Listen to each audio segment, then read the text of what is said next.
Halo, Assalamualaikum warahmatullahi wabarakatuh. Selamat datang kembali di channel kesayangan kita, Goalkeeper The Last Man Standing. Channel yang membahas tentang sepak bola, khususnya tentang penjaga gawang.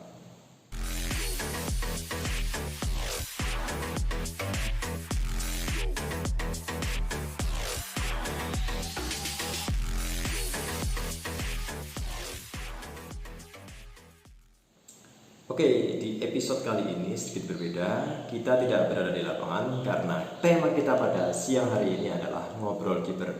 Ngobrolin sesuatu tentang kiper.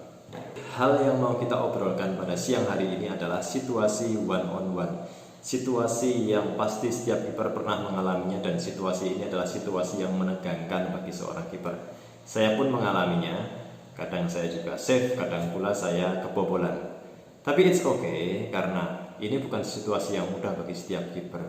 Ada trik-trik tertentu, ada keberuntungan juga di dalamnya, di mana kita bisa save atau kebobolan. Nah, sering juga saya ditanya mengenai, Bang, gimana sih caranya mengantisipasi situasi one on one? Oke, tentang situasi one on one sebenarnya videonya pernah kita buat di episode sebelumnya. Jika kalian belum menonton, silahkan klik videonya, klik linknya yang ada di pojok kanan atas. Oke. Kalau kalian sudah menontonnya, kita akan lanjutkan seri ini dengan seri ngobrol kiper, situasi one on one. Ya, sengaja saya membuat episode ini karena beberapa waktu yang lalu di Facebook komunitas kiper Indonesia itu muncul pertanyaan dari akun Sperperpul. Nah, dia menanyakan tentang situasi one on one. Ini dia pertanyaannya. Kemudian saya jawab dengan seperti ini. Bikin jebakan untuk striker atau penyerang. Buat si striker atau penyerang itu masuk ke dalam jebakan kita. Akan tetapi jawaban saya itu ternyata menimbulkan pertanyaan lagi. Nah, melalui video ini kita akan bahas lebih detail mengenai situasi one on one, dan itulah yang disebut dengan mind games. Oke, sekarang kita mulai dari pengertian mind games. Mind game adalah permainan pemikiran atau permainan psikologi, di mana ada dua orang yang saling memberikan pengaruh secara psikologis untuk tujuan tertentu. Nah, pemenang dari mind games adalah mereka yang bisa mempengaruhi lawannya tanpa terpengaruh oleh psikologi atau mind games dari lawannya juga. Itulah pemenang mind games. Oke, di dalam dunia sepak bola, baik secara teknis maupun non teknis, baik secara sadar maupun tidak sadar, pasti sering melakukan mind games. Saya beri contoh. Pada saat ada seorang pemain yang ingin mengolongi lawannya, pemain tersebut pasti memberikan atau membuat gerakan-gerakan tertentu yang bertujuan untuk membuka kaki lawan lebar-lebar. Kemudian jika lawan terpengaruh, secara tidak sadar dia akan membuka kakinya lebar-lebar tanpa mengetahui maksud dan tujuan si pemain yang ingin mengolongi, ya kan? Nah, itulah yang disebut dengan mind games. Di saat lawan terpengaruh dengan provokasi kita atau gerakan-gerakan kita, padahal gerakan itu bertujuan untuk sesuatu, itulah yang namanya dengan mind games. Oke, sampai di sini paham? Kita akan lanjutkan. Oke, kemudian bagaimana pengaplikasiannya di situasi one on one? Pembahasan tentang situasi one on one dan mind games ini akan kita lanjutkan. Tapi sebelum lanjut, alangkah baiknya jika kalian sudi untuk menekan tombol subscribe dan menyalakan notifikasi loncengnya, agar kalian tidak tertinggal video-video dan updatean terbaru dari channel ini, dan tentunya juga untuk perkembangan channel ini. Jadi kita bisa menyediakan video-video terbaru dan terupdate yang bermanfaat buat kalian semua, terutama kalian para kiper. Dan untuk ilustrasi pada situasi one on one ini, saya tidak akan mempraktekannya sendiri, melainkan saya akan meminjam video dari senior saya, yaitu Bang Muhammad Farhan. Berikut ini adalah videonya. Check this out.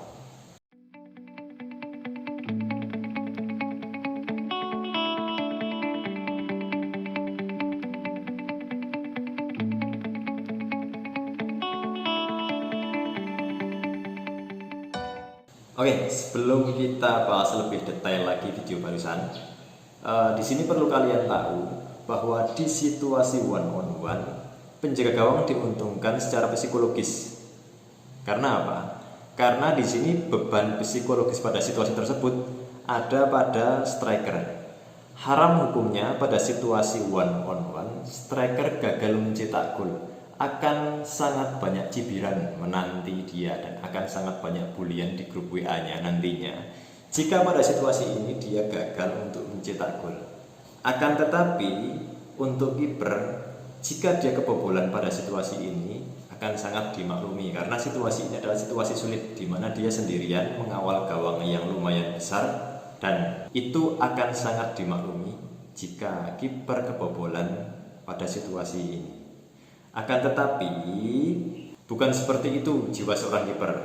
Justru situasi keuntungan secara psikologis itulah yang harus kita manfaatkan untuk membuat save.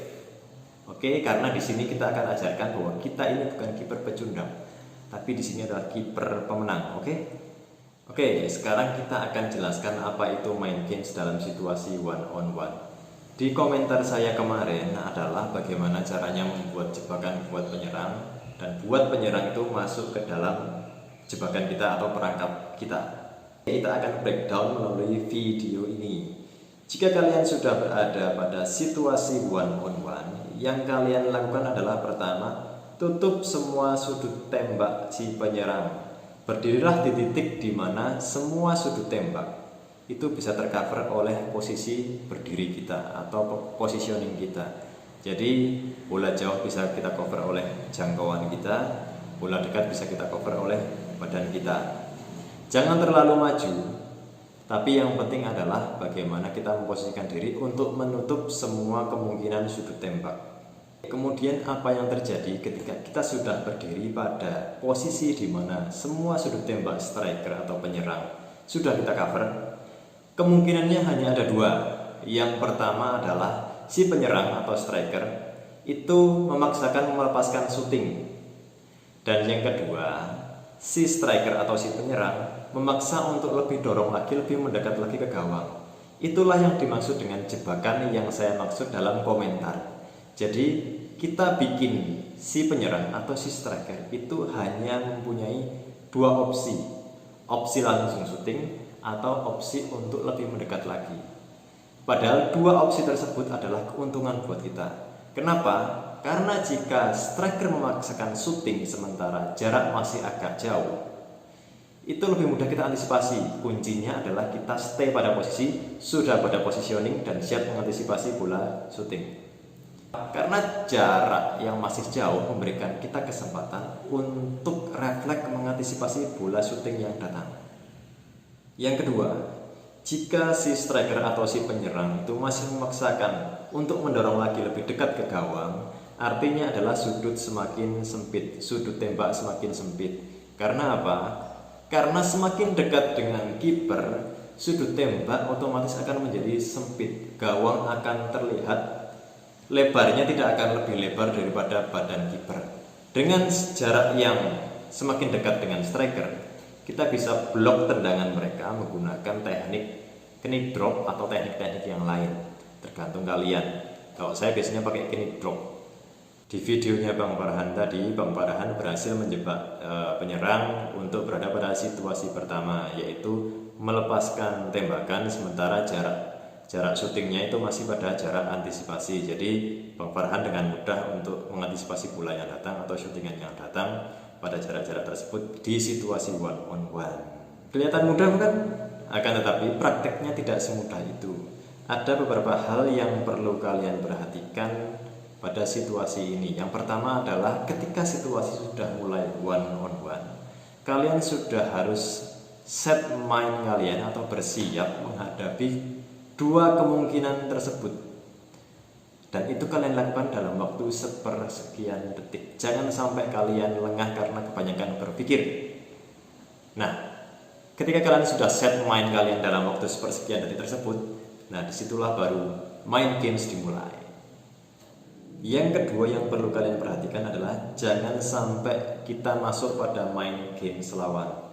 Oke, si penyerang pada situasi ini juga dia pasti akan membuat gerakan-gerakan tertentu dengan maksud ingin agar kita kiper minimal keluar sarang atau membuat tubuh kita bergerak, menjadikan tubuh kita kurang siap atau kurang sigap.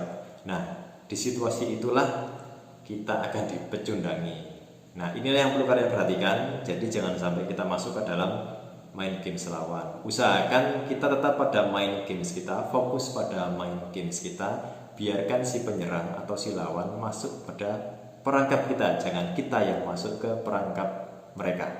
Yang ketiga yang perlu kalian perhatikan adalah pengaplikasian main games ini membutuhkan yang namanya latihan berulang-ulang dan pengalaman. Jadi mungkin pada prakteknya nanti, pada kesempatan pertama, kedua, ketiga, bahkan keempat, kalian masih gagal. Tapi suatu saat, jika kalian sudah dapat feel-nya, kalian pasti akan bisa merasakan apa yang dimaksud dengan main games di sini.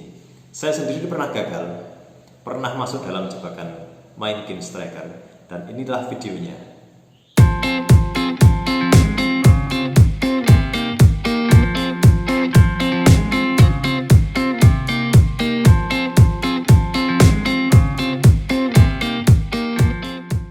Ya, di video tadi saya terkena main games dari si penyerang ya. Jadi saya terpancing untuk keluar sarang dan disitulah si penyerang bisa menceploskan bola ke gawang saya.